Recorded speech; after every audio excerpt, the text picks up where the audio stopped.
और सर बहुत सारे लोगों को कुछ कुछ चीज़ों से डर लगता है, जैसे लाइक ना कुछ लोगों को मैंने देखा है यार, वो थोड़ी ऊंचाई से डर लगता है, किसी को पानी से डर लगता है, जो कि बाकी लोग वही पानी में आराम से कूद जाते हैं, वही हाइट से आराम से कूद जाते हैं जंपिंग के टाइम पे, लेकिन उन लोग के मन में वो कुछ फोबिया बैठ जाता है। कैसे उसको हटाएं? कुछ को डर लगता है, कुछ को डर नहीं लगता है। उसके पीछे की साइंस ये है कि हमारा दिमाग n+1 फ्रेम में ऑपरेट करता है। n+1 फ्रेम का मतलब है कि हमारा दिमाग 24/7 प्रिडिक्ट कर रहा है।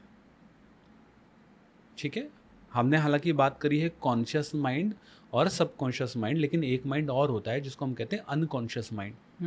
There are 3 mind. तो ये जो अनकॉन्शियस माइंड है ये 24/7 ऑपरेट करता है even after you sleep. Let's take an example. आप सो रहे हैं बहुत गहरी नींद में और अचानक से भूकंप आता है, क्या आप जाग जाते हैं? यस। कैसे जाग गए? चोर की आवाज़ आ रही है, खट खट खट, जाग गया? कैसे जाग गए? कोई तो दिमाग है जो अभी भी काम कर रहा है। आप सो रहे हैं तो सांस कौन ले रहा है? You are sleeping, your brain is totally sleeping, deep sleep. Correct. Who is breathing?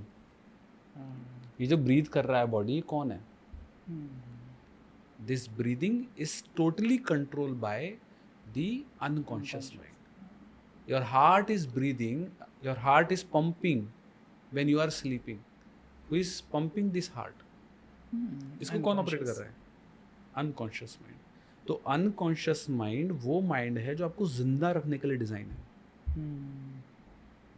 ठीक है, अगर आपकी बॉडी के अंदर कुछ भी प्लस माइनस हुआ जो आपके सर्वाइवल के लिए सही नहीं है तो आपको सिग्नल देगा। तो जब हम लाइफ में कुछ भी करते हैं तो हमारा ब्रेन प्रेडिक्ट कर रहा होता है। प्रेडिक्ट मतलब अगले फ्रेम में कोई खतरा तो नहीं है, और जब उसको प्रेडिक्ट करने में सेफ्टी नज़र नहीं आती है तो आपको सचेत करने के लिए, आपको अटेंटिव करने के लिए, आपको जिंदा रखने के लिए, वो आपके अंदर एड्रेनलिन रश को करने के लिए वो क्या करता है? आपके अंदर ये फियर, डर पैदा करता है, जो कि ज़रूरी है।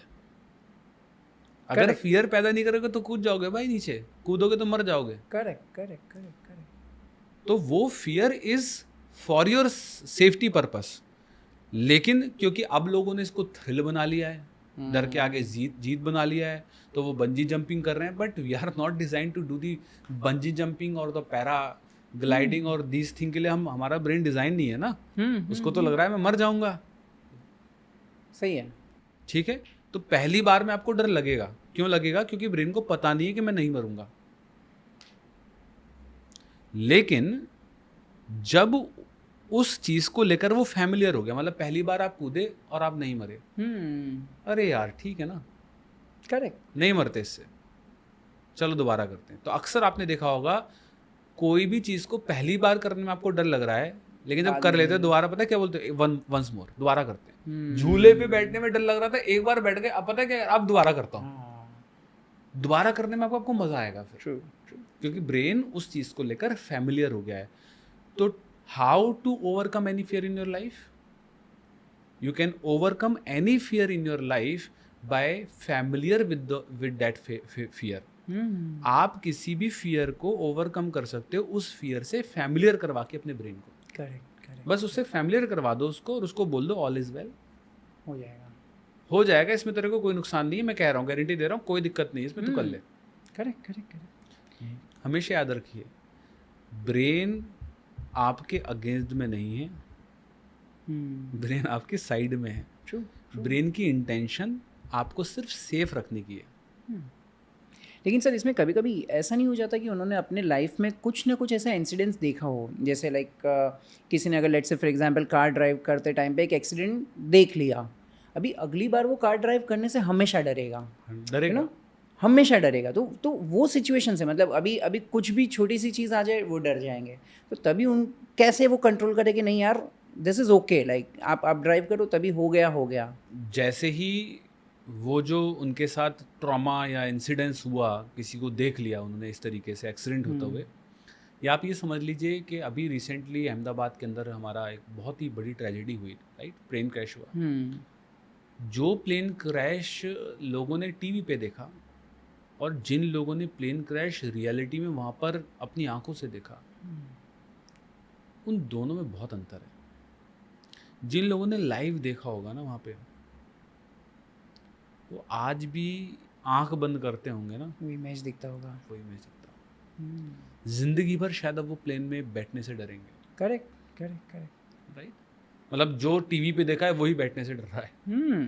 ठीक है, ट्रू। तो उसको कैसे ओवरकम करें? उसको ओवरकम करने का एक ही तरीका है कि आप अपने ब्रेन को मल्टीपल बार एक्सपीरियंस देना पड़ेगा और उसको ये चीज़ कन्वे करनी पड़ेगी कि now it is okay, you are totally safe, और आई अंडरस्टैंड योर कंसर्न।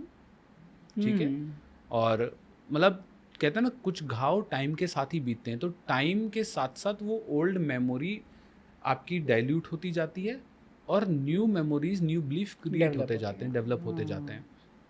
तो विद रिस्पेक्टिव ऑफ टाइम आप अगर नए बिलीफ और नए एक्सपीरियंस देंगे उसको, तो ओल्ड डिलीट होते चले जाएंगे और कुछ सालों बाद वो ओवरकम हो जाएगा। Correct correct. राइट, लेकिन क्या कुछ ऐसी इमेजेस डिलीट करना सच में पॉसिबल है? क्योंकि जैसे भी आपने बताया कि वो स्नेक बाइट का एक एग्जांपल लिया, या तो वो हाथ को बड़ा छोटा करना है, तो यही मैग्नेट का आपने एग्जांपल लिया, तो ये सारी चीज़ें इमेजिन की हुई है, इमेजेस मेरे माइंड में है, इसलिए शायद वो हाथ अट्रैक्ट कर रहा है मैग्नेट, या वो स्नेक बाइट का वो समझ गया कि स्नेक ने बाइट कर लिया। क्या कोई ऐसी इंसिडेंट्स अगर हमारे लाइफ में हुई है जिसे मैं सच में भूलना चाहता हूँ, तो किस तरीके से 100%। सबकॉन्शियस माइंड को ट्रेन करें? NLP के अंदर मैं एक टेक्निक कराता हूँ, बहुत पावरफुल टेक्निक है, जिसका नाम है टीवी टेक्निक। और ये टीवी टेक्निक के माध्यम से आपकी कोई भी ऐसी पास्ट की पेनफुल बेडफुल मेमोरी को मैं परमानेंटली जड़ से डिलीट करवा देता हूँ। कोई भी मेमोरी, मतलब जैसे प्लेन वाला इंसिडेंस है, हाँ, आप चाहते हो उसको डिलीट करना, you can delete it from your subconscious mind. Oh, तो ऐसी टेक्निक्स हैं NLP के अंदर जिनसे आप पास्ट के ट्रॉमास, बैड मेमोरी, किसी ने कुछ बुरा कह दिया, किसी ने कुछ बोल दिया, आप उनको डिलीट कर सकते हैं। ऑल्दो ये टेक्निक थोड़ी सी लंबी होती है, तो पॉडकास्ट के अंदर तो शायद करवाना मेरे लिए संभव नहीं होगा। मैं नीचे डिस्क्रिप्शन में लिंक दे दूंगा, वहाँ से जाकर ये लोग कर सकते हैं।